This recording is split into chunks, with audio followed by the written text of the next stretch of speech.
Hey guys, today you clicked that link because you want to know, are we in a housing bubble? Is this a time that I should be just kind of sitting on the sidelines waiting to join after the bubble bursts? Well, I'm here to answer all those questions for you and dispel any rumors on this as well. So stay tuned and enjoy the video.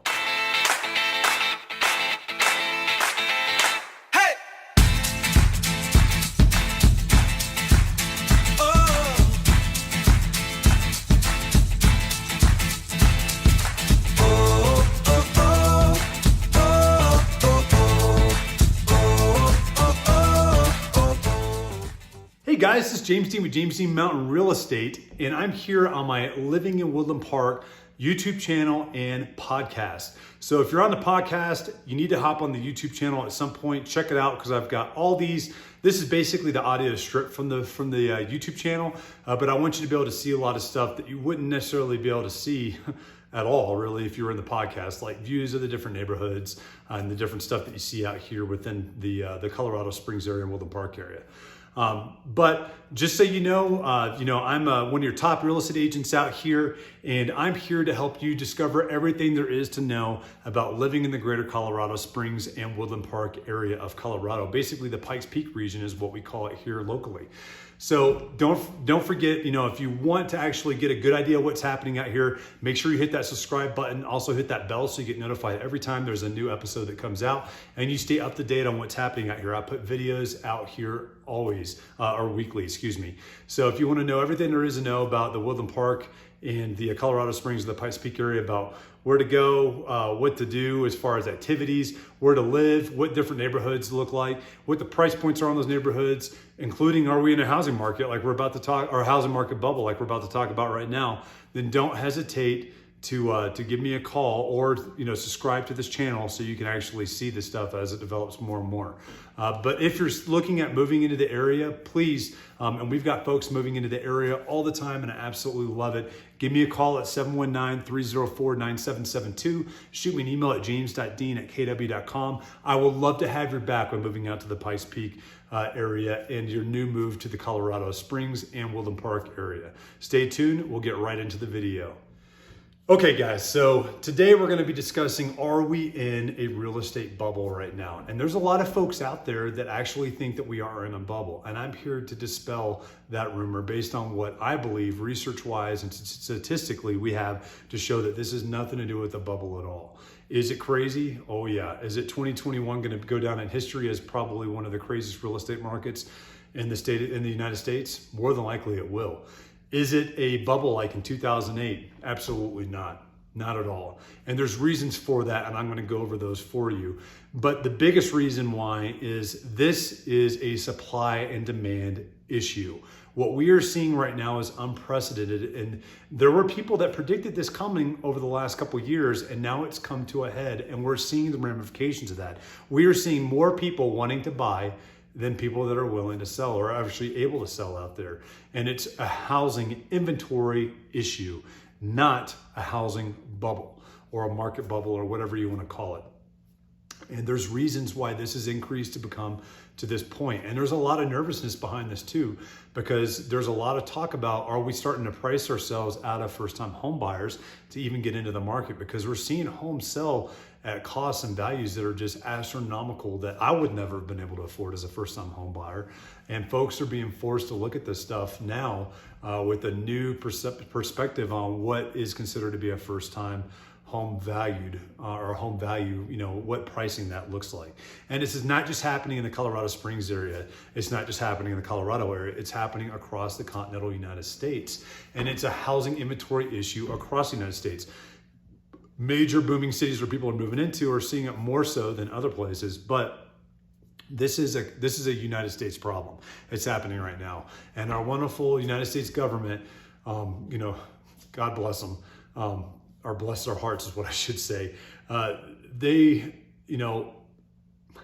without having to get too political, they're trying to fix it, but they're fixing it by focusing on the wrong thing. They're talking about first-time home buyer credits. We don't need more buyers. We need more inventory. That's what we need to actually fix this problem. And let me get into a little bit of the history on this so you can understand where my beliefs are with the facts that I have and the research that I've done and why I think that we're not in that actual housing market bubble. So starting off, we'll go back to the 2008 housing bubble that we saw. And for those of us that were around during that time, and I got burned pretty hard for that. So please know and understand, I didn't come out squeaky clean on that. I lost over $150,000 in the value of a home on that. That's a big hit, and I don't take that lightly at all. That is a ton of money. I was in the military during the time, did a lot of risky stuff with buying homes that I didn't realize was risky because I was young, immature, didn't know, hadn't had that experience yet, and didn't have anybody really there to guide me through that also. So I ended up, in the long run, ended up losing $150,000.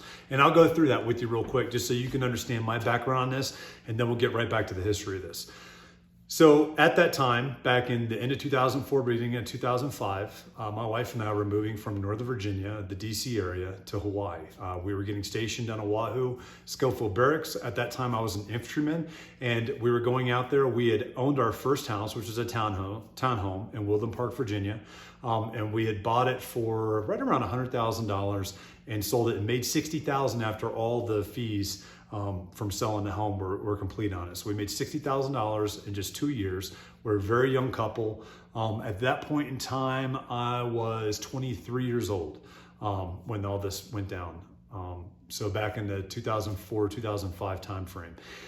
So made $60,000. We're still looking at doing a VA loan when we moved to Hawaii. We just weren't sure how we wanted to do that. Ended up deciding on doing a conventional loan during that time. We bought a $300,000 house, $60,000 down. We used that money that we had equity-wise, so that was one smart thing that we did with the home that we had sold in the DC area.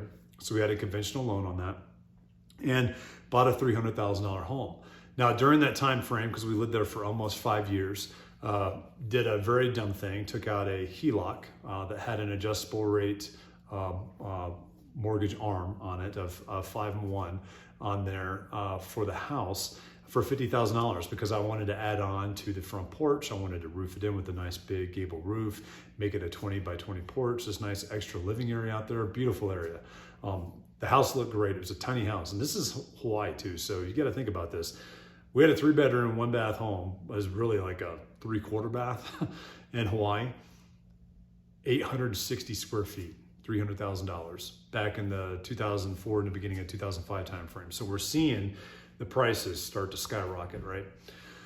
So we're there for 5 years. I get this 5-1 arm thinking, no, it's no big deal. I'm only gonna be here for 4, maybe 5 years tops. I'm gonna move back to the United States, to the mainland, and we're gonna sell this house at that point. And at that point, I'll have that 5-1 arm taken care of for the HELOC.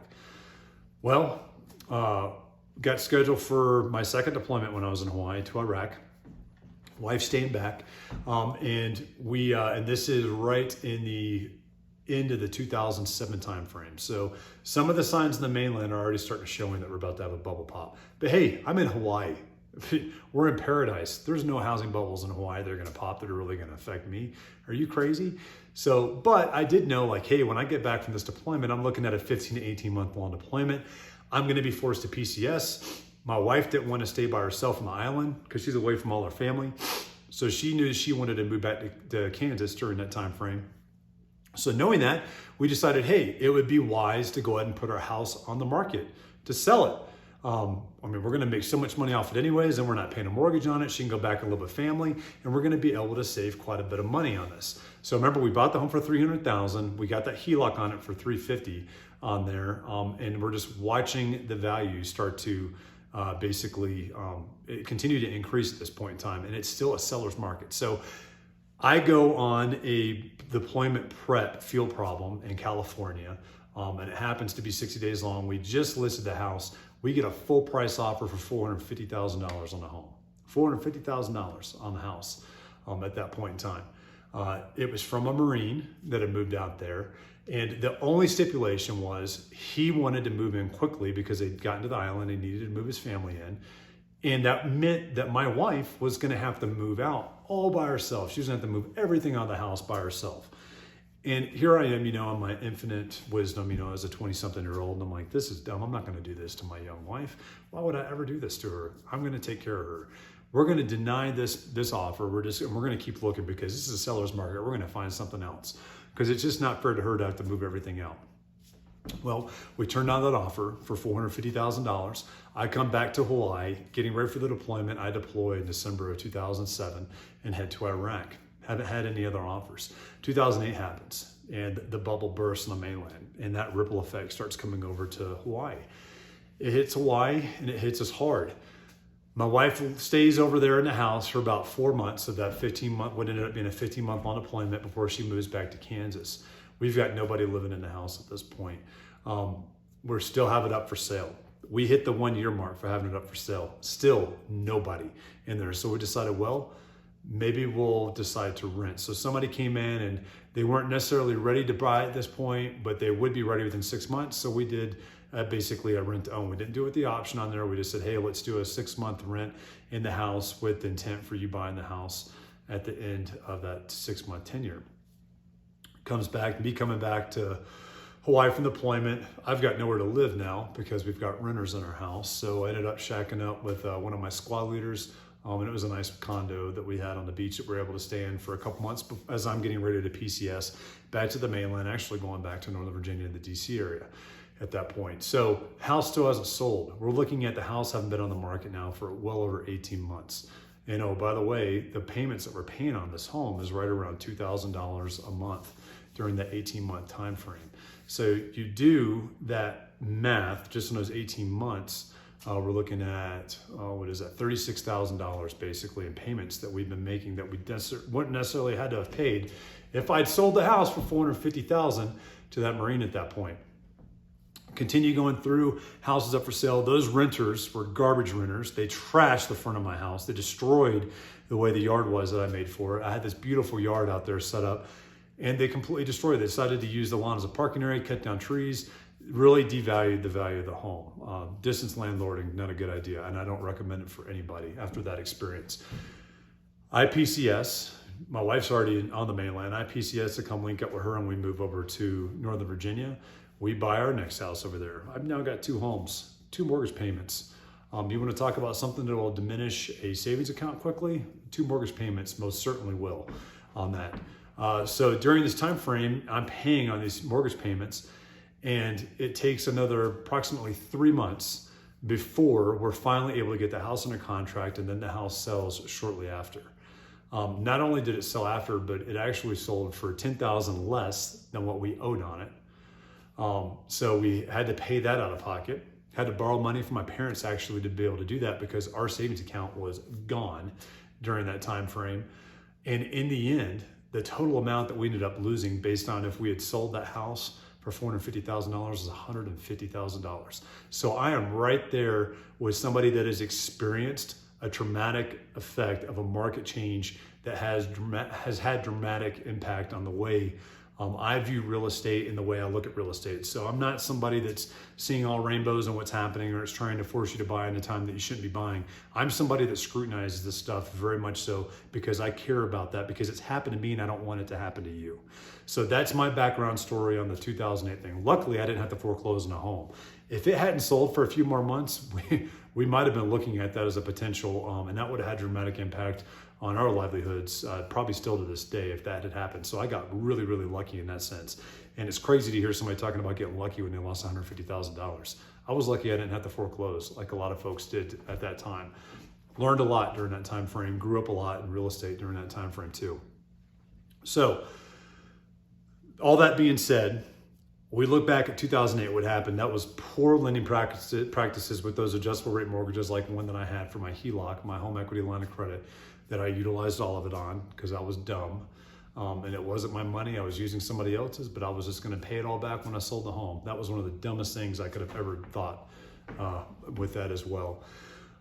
So back in 2008, we saw this happen. And what happened with that, as we saw the financial market for housing crash because of all the foreclosures that came out of that as well, we also saw builders get crushed. And when I say crushed, I mean, to the point that we saw builders that had been around for decades just disappear, and they were gone. They were no longer going to be in that market. They got destroyed. And what ended up happening was in that 2010 to 2013 timeframe, we've got about a 4-year stint where new homes were hardly getting built at all. And the reason for that was because nobody was wanting new homes. There was plenty of market or supply still that was having the effect of all those foreclosures that were happening, that was able to supplement the folks that were new to buying, to be able to come in and purchase those homes. Now, on average, in the United States, the typical amount before this all happened was we were seeing roughly about 2,000 homes being built a year across the United States. So you take 3 to 4 years of that out of it. So you're looking at a 6,000 to 8,000 inventory of homes pulled out of that at that point. And we're looking at a deficit that doesn't just come back overnight. Now, as the economy has continued increasing it better and better, COVID aside, we're not going to worry about that. We're just talking about the amount of people that have come of age to purchase homes, moved to the United States. It's as population has increased, what we've lost is the ability to maintain that like we have in years past. And it's finally come to a head within this 2020-21 timeframe, which also happened to be COVID, which didn't make it any easier with the supply of materials and different lumber yards being shut down and causing those costs to go up even more.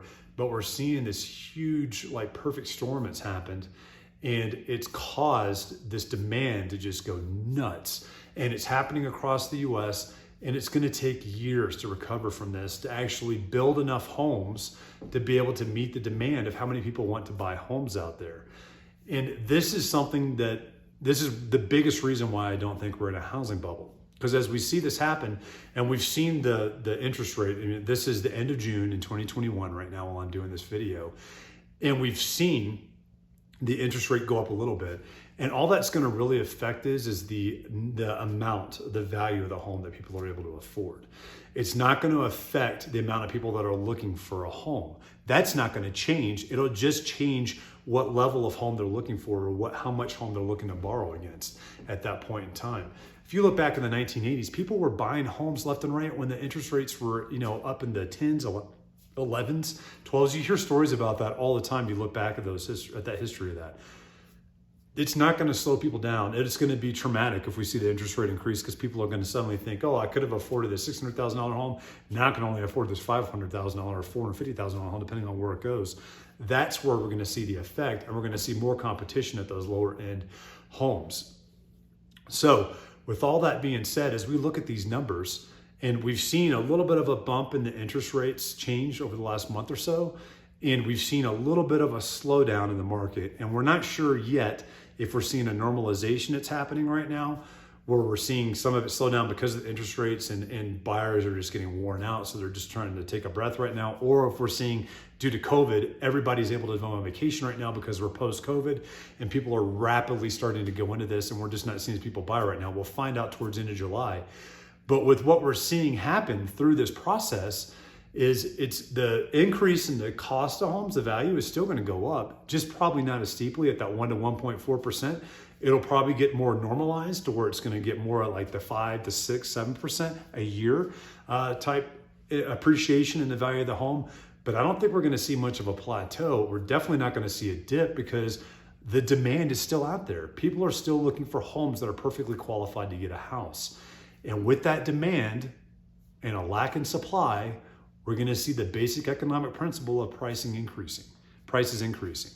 So as we go through this more and more and we see this is why it's important for you to understand and know what's actually happening, and to actually have a real estate agent that knows what's happening within the market as well. Because if I'm an agent that's sitting out there and I'm preaching to you, oh, it's going to be a bubble that's burst, this is not going to continue forever, and I don't think it is going to continue forever in the aggressiveness that it has, but I don't think there's going to be a burst in a bubble either.